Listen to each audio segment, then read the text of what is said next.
बिस्मिल्लाहिर्रहमानिर्रहीम। अस्सलाम वालेकुम माय यूट्यूब फैमिली, कैसे हैं आप लोग? उम्मीद करती हूँ सब खैर आफियत से होंगे। Welcome back to my channel and welcome back to another video. एक और लड़की, एक और बेटी और एक और कब्र, और हम सिर्फ तमाशाई। सना यूसुफ को इसलिए नहीं मारा गया कि वो फेमस थी, बल्कि इसलिए मारा गया कि वो एक औरत थी, जिंदा थी, बोलती थी, अपने फैसले खुद लेने वाली थी। आज हम बात करेंगे इस्लामाबाद में होने वाले बहुत ही अफसोसनाक वाक़ये की, जो पहली बार रोनुमा नहीं हुआ।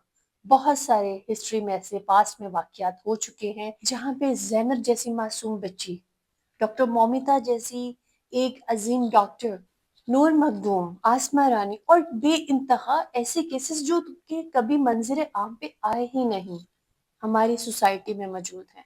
सबसे पहले आप ये वीडियो देखें। Case of repeated rejections. वो लड़का बार बार कांटेक्ट करने की कोशिश कर रहा था वो हमारी जो हमारी सोशल मीडिया इन्फ्लुएंसर है सना यूसुफ को, और सना यूसुफ की तरफ से बार बार रिजेक्ट किया जा रहा था। उसकी जो प्रपोजल थी, उसका कांटेक्ट, वो जो चाहता था कि वो कांटेक्ट में आए, वो जो चाहता था कि उनकी दोस्ती हो, सना यूसुफ उसको बार बार रिजेक्ट कर रही थी। 29 मई को जिस वक्त सना यूसुफ की बर्थडे थी, उसने पूरी कोशिश की कि उसका राब्ता हो, क्योंकि वो सोशल मीडिया के जरिए वो ट्राई करता रहा था पिछले कुछ अरसा से राब्ते के लिए, और वो बकायदा घर तक पहुंचा और घर तक पहुंच के 7-8 घंटे कोशिश की कि उसकी सना यूसुफ से मुलाकात। 2 जून को दोबारा उसने ट्राई की 8 से 10 घंटे सना यूसुफ से मिलने की, लेकिन ही कुड नॉट सक्सीड। और फिर उसने प्लान किया और अपने वेपन के जरिए घर में एंटर होकर सना यूसुफ को मर्डर कर दिया। ये इंसिडेंट 2 तारीख को शाम 5 बजे पेश आया, जिसमें जो सना यूसुफ को 2 फायर घर के अंदर मारे गए और वो नामालूम मुलजिम फायर मारने के बाद वहां से भाग गया। तो ये था सारा खुलासा इस वाक़ये का।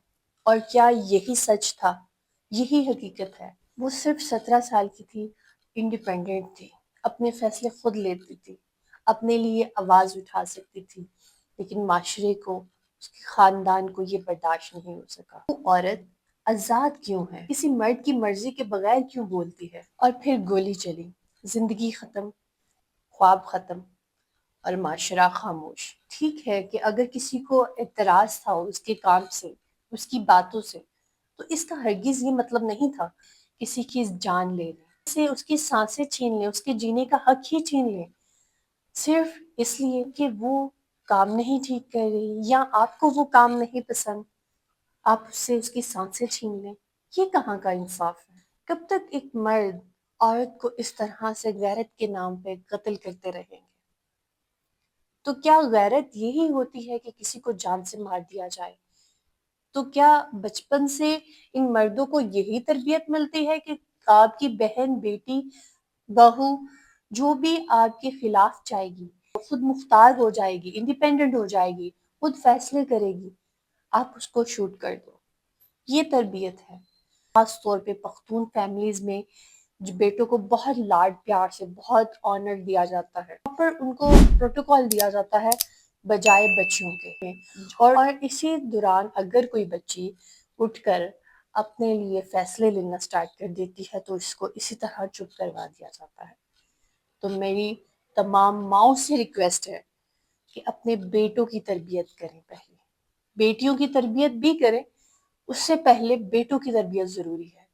कि हर मसले का हल गोली नहीं है, हर मामले को गैरत के नाम पे सॉर्ट आउट नहीं किया जा सकता। ये गैरत नहीं, ये जहालत है। और इसके साथ साथ बेटियों की तरबियत भी बहुत जरूरी है इस हवाले से कि उनको बताया जाए कि हमारे दीन में क्या अहकामात हैं, हमारी क्या लिमिट्स हैं, किन किन हदूद के अंदर रह के हमें काम करना है। बहुत अच्छी बात है आप इंडिपेंडेंट हो, खुद मुख्तार हो। हजरत खदीजा रजी अल्लाह ताला अन्हा भी एक बिजनेस वूमेन थी ना, एम्पावरमेंट थी उनके हाथ में, एक फैसले खुद करती थी। लेकिन एक शरई तरीका होता है, कुछ लिमिट्स होती हैं जिनमें रह के भी औरत इंडिपेंडेंट हो सकती है, जिनमें रह के भी औरत आजाद हो सकती है। जो हमारे इस्लाम ने हमें जब इतना तहफ़्फ़ुज़ दिया है, इतनी आज़ादी दी है हमें, तो जब हम उस इस्लाम को छोड़ेंगी, उस इस्लाम की उन इस्लाम के असूलों के खिलाफ जाएंगे, अपने नबी के और अल्लाह के अहकामात के खिलाफ जाएंगी, तो ऑब्वियसली डिजास्टर होगा। तो ताली एक हाथ से नहीं बजती, दोनों एंड से समझने की जरूरत है कि हमारा दीन क्या कहता है हमें। हर मसले का हल एक ही चीज जान लेना नहीं है, और हर मसले का हल दुपट्टा उतार के, अपने आप को नुमाया करके, कैमरे के सामने आके हर मसले का हल ये भी नहीं है। तो दोनों एंड से समझने की ज़रूरत है कि हमें किस तरह से اپنی زندگیوں کو آسان بنانا ہے، کس طرح سے اپنے گولز کو اچیو کرنا ہے۔ ان دا اینڈ میں یہی کہنا چاہوں گی کہ ہمیں عقل کب آئے گی؟ کب تک ہم ہیش ٹیگ ٹرینڈز بنا کر justice for Sana, justice for Zainab, justice for Momta, کب تک ہم ایسے کرتے رہیں گے اور پھر بالآخر کوئی نیا ٹرینڈ مل جائے گا اور ہم پچھلے کو بھول جائیں گے؟ یہ ایسا نہیں ہونا چاہیے، کیونکہ پھر اگلا دن اور پھر کسی اور کی باری۔ اصل تبدیلی کب آئے گی؟ جب ہر ماں اپنی اصل ڈیوٹی کو سمجھے گی، ہر باپ اپنی اصل ڈیوٹی کو سمجھے گا، ہر بھائی اپنی اصل ڈیوٹی کو سمجھے گا، اپنی بہنوں کا سہارا بنے گا، نہ کہ ان کو سزا دے۔ اسلام وہ دین ہے جس نے بیٹیوں کو زندہ دفن ہونے سے بچایا ہے، اس نے عورت کو سزا نہیں عزت دی ہے۔ تو خدا را اپنے اینڈ سے، اپنے گھروں سے اس تبدیلی کا آغاز کرے، ورنہ کل ایک اور نیا دن، ایک اور نئی ثنا مار دی جائے گی۔ اللہ ثنا کی مغفرت کرے، اس کو جنت الفردوس میں جگہ دے اور ہم سب کو ہدایت دے، آمین ثم آمین۔ So let's get started with dua series.